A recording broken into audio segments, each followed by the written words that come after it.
Good evening, my friends. Lama Jigme Gyatso of the Buddha Joy Meditation School. Let's talk about veganism today.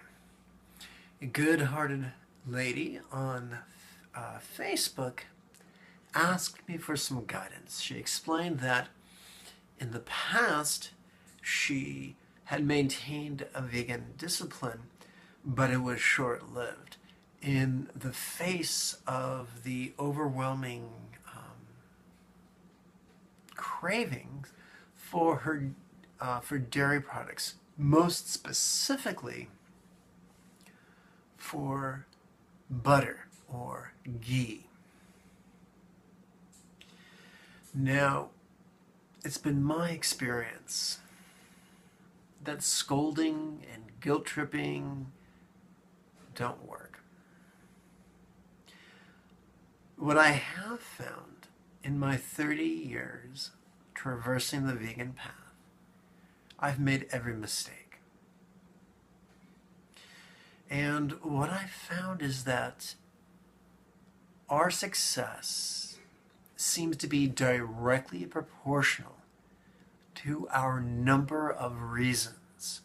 For instance, it's better to wish that to say that all cows be saved instead of just one. And it's better to wish that all species of all animals be saved and not just one species.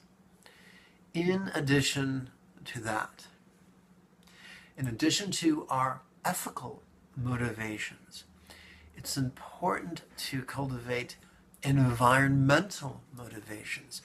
Many people don't enjoy watching videos that show the violence of animal agriculture.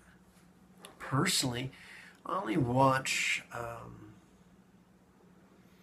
the wonderful movie Earthlings about once a year, or once every 2 years or so. And when I do, I cry my eyes out.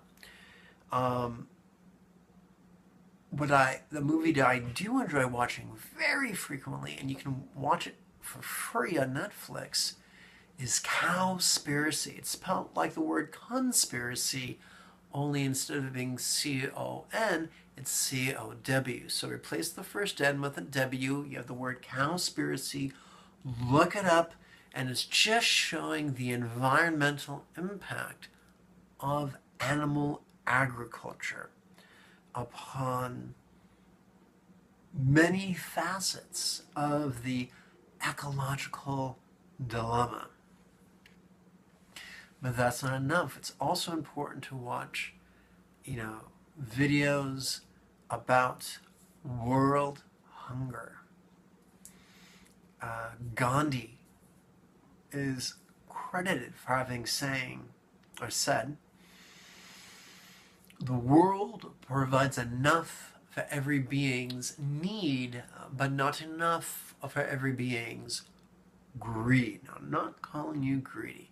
I'm just saying that all of us, if we were to meaningfully traverse the path of compassion, we must ask, what food can I eat that's not only best for the animals and best for the planet, but best for my fellow humans, that will maximize the abundance so that all can thrive.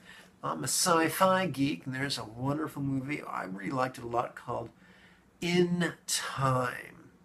And one of the lines of the movie that really stuck with me was, in order for some people to have very long lives, others, many, many others, must have very short lives. Our luxuries are often borne upon the shoulders of others, if not directly, then indirectly. So considering world hunger is a wonderful motivation to help us make vegan choices. And another category of motivation would be health, beauty, personal excellence, aging. My family characteristically does not age well. If cancer was a monster, it would be in love with the taste of my family. And I've seen the living nightmare of bad aging, and that is a tremendous source of motivation for me to make the healthiest choices possible. Now, you and I both know that moneyed interests will confuse the general public in the name of turning a profit. That's why I'm grateful that there are free YouTube channels hosted by medical doctors. I'm thinking in particular of Dr. Greger. The name of his channel is nutritionfacts.org. And he puts out at least 3 videos a week. And this man has never met a statistical analysis that he doesn't love. And this guy is able to go through and debunk the bad science and really shed a light on the good science as far as preventing and reversing the top 15 killers and underminers of human health. So if we allow ourselves to dwell upon those 4 categories, animal ethics, environment, world hunger, and personal excellence, if we focus on that sufficiently, we will have abundant motivation. But there's something we have not yet considered.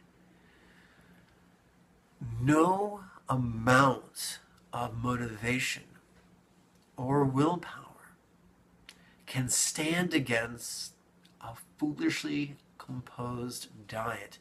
If we are not consuming enough calories, and I'm going to use some loose numbers, I'm talking at least 2,000 calories for an adult woman, at least 2,500 calories a day for an adult man. That's what the experts say, at least some of them. If we are not consuming enough calories, our cravings will go through the roof. And what we'll crave is the fatty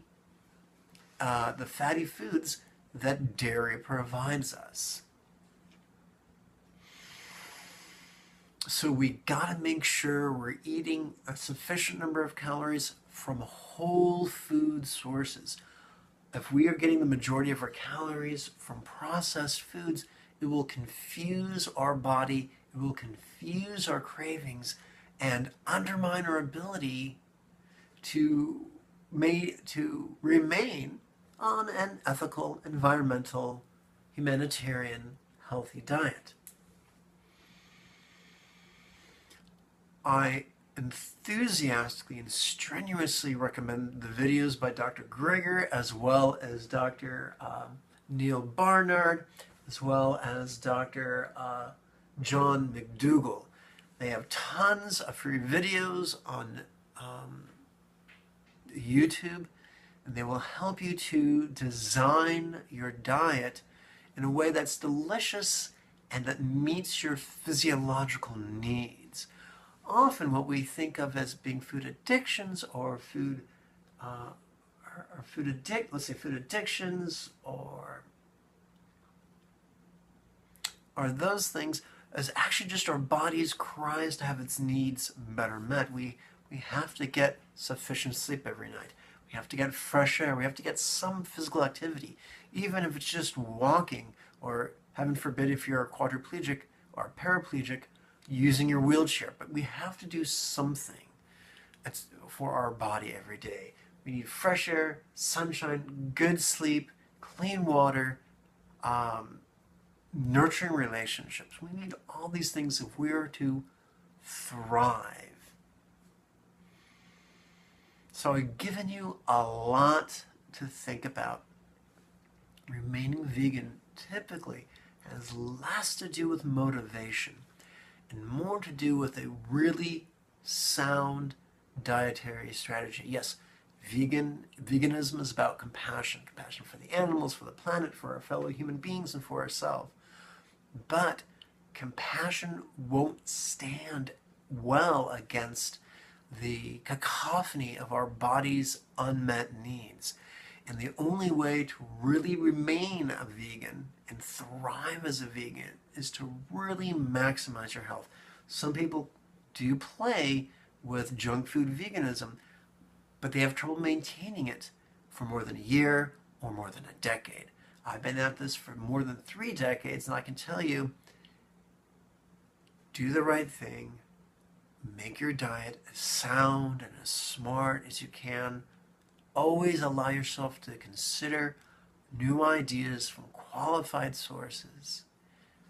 If you get your body on the same team as your compassion, not only can you do great good, but when people see your skin and your figure and your face and they begin asking questions, you can just hand them a book, and if they ask you questions about compassion, you can hand them a book about the animals, Diet for New America.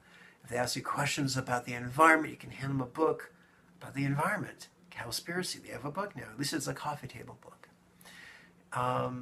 If they ask you questions about ethics, you can hand them a book by, what's his face? He has those great comics on Facebook. Well, that eludes me right now.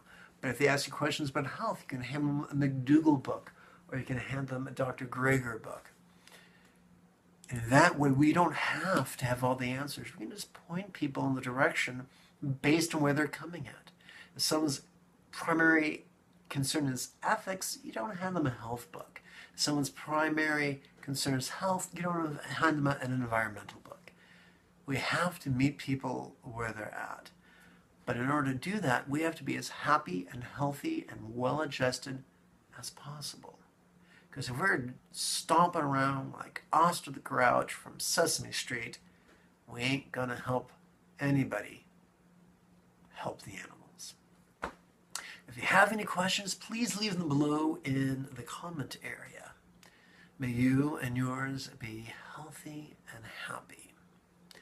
May everyone go vegan and stay vegan for every